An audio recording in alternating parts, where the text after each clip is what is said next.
Wine Surger Advent Calendar 2024. And it is clinging to the sides of the glass. It's so beautiful.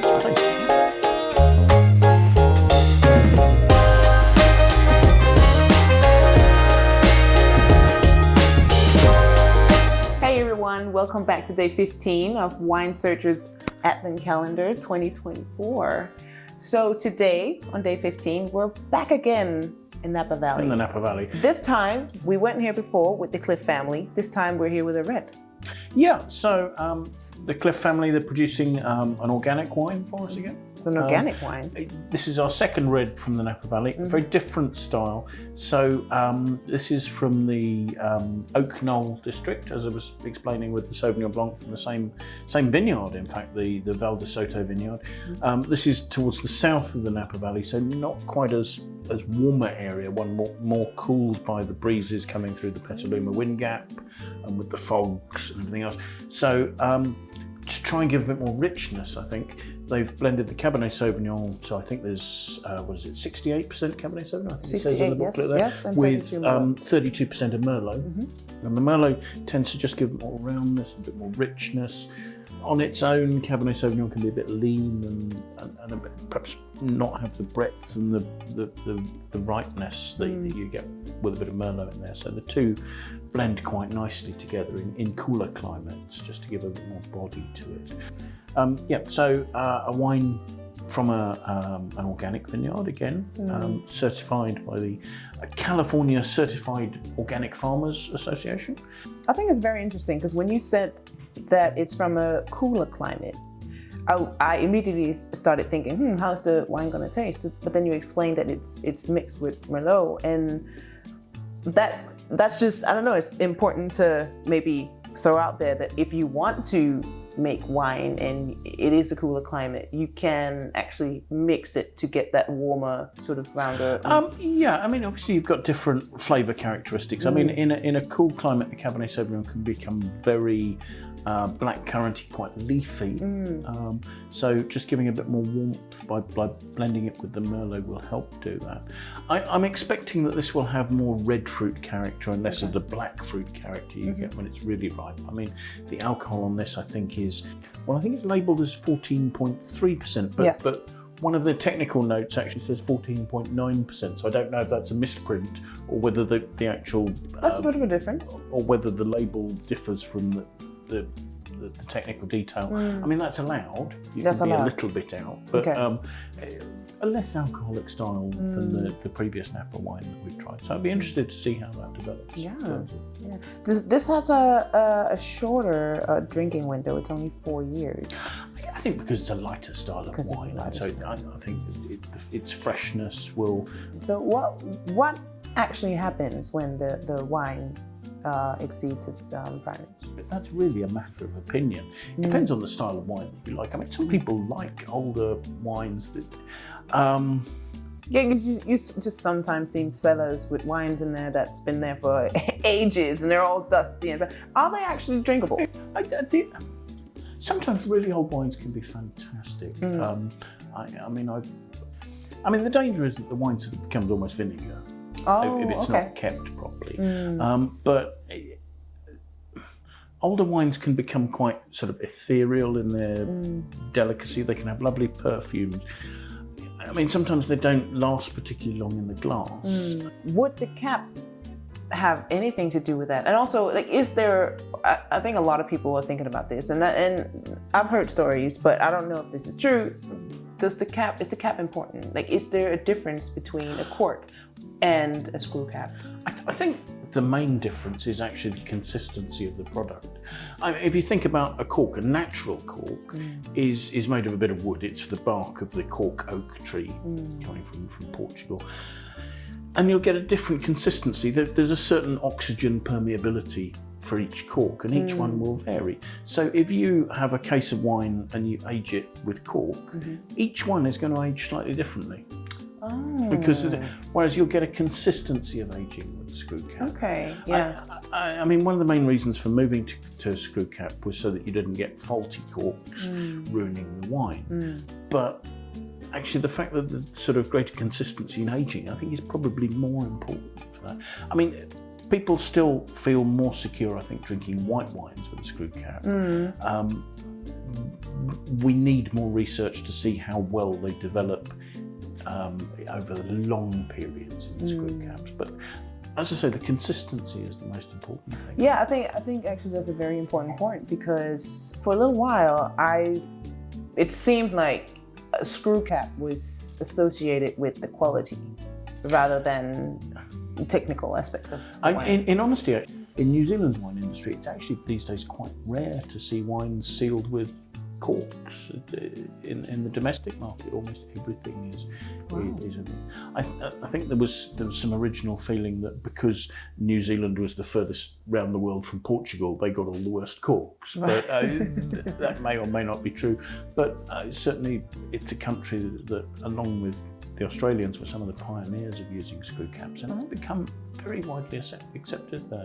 So this wine is rated at 91 points by Cellar Tracker. What does that mean? So 91 out of 100, obviously. This is a rating developed by the users of a website called Cellar Tracker. And in Cellar Tracker, you can enter your wines onto their system, and you can keep a record of what wines you've got. And you can also keep your tasting notes there. A number of users make their notes public.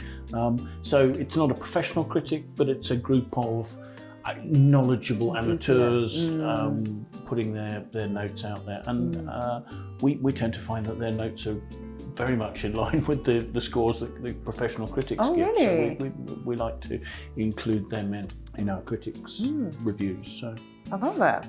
I think that's very... it's a great site. Yeah. Should we move on and taste it? Taste, yeah. So to start with looking at the colour there, compared to the plinth, which we tried a few wines back, you can see through that. It's not as deep or dark. No. Again, it's I guess it's a purple ruby to black ruby, but the wine is losing. It becomes paler. It's losing colour to the rim. I mean, it's either 14.3 or 14.6% alcohol. It's not particularly eager to. Oh, it is just starting to throw some tears onto the side of the glass there. So there's a reasonable viscosity there. Let's see what make of the aroma. Feels very smooth and very silky. Well, let's hope so. As I was saying earlier, there's a freshness there, I think. Yeah, there's a freshness. To me, it's also, I smell alcohol. Okay. Yeah. I see, there's a sort of lifted note, isn't there? But the fruit here, to me, is much more red fruit. We talked about plums with the previous Napa wine, but there we were talking about black plums. Here, this is much more red plums. And that's because of the cooler climate. Cooler climate, yeah. It smells lovely. Yeah, I mean, again, the wine sees 16 months in French oak.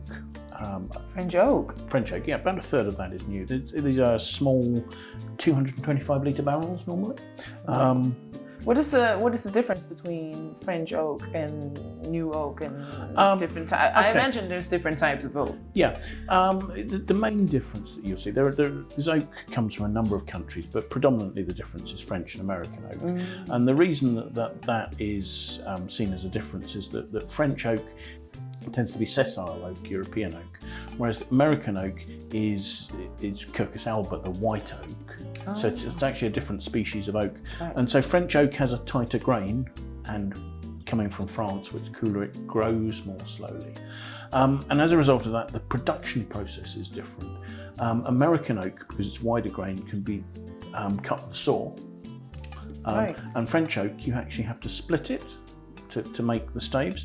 And actually what that means is that American oak gives out more flavour. Because you've cut through it, it releases more of the flavours from the oak, and so you get more vanilla flavour compounds being expressed. Whereas the French oak tends to be more subtle and more elegant. So you tend to find that French oak is used for Cabernet Sauvignon, more delicate wines, whereas if people are using American oak, I mean, a lot of American oak goes to mature bourbon and whiskies, that sort of thing. But in winemaking terms, it tends to be big Australian Shirazes or Riojas that use predominantly American oak, because that gives more flavour to the wine. So the bigger wines take that.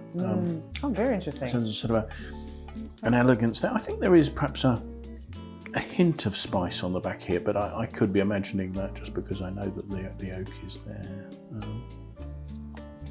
Should we taste? Yeah.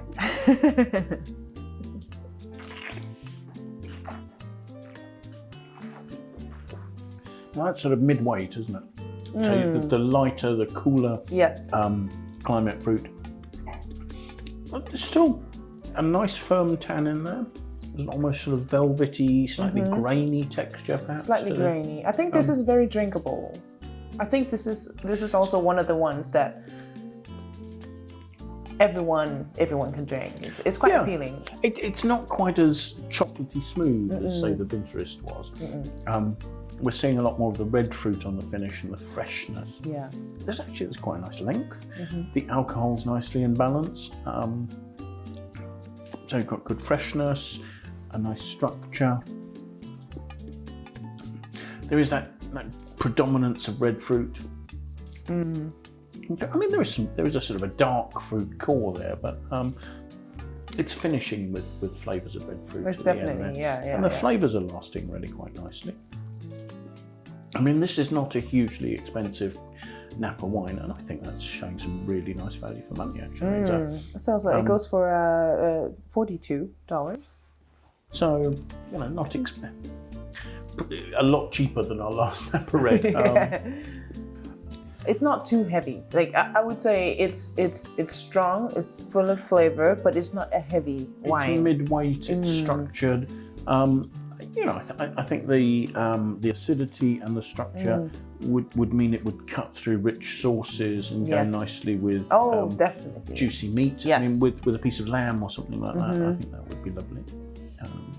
Yeah, I think you're right about that, because I feel like with this one, the heavier the food is, the more the wine actually balances it out. Yeah. So hopefully, I think people will find that this is a nice, delicate, elegant wine from the Napa Valley. It's not made in vast amounts. I think there's something like about 800 cases made. So really is your chance to scan the QR code and go to winesearcher.com and get your hands on this. Pick up some some climber. All right, that is all for us. We'll be back tomorrow on the 16th with some more wine for you guys. Enjoy.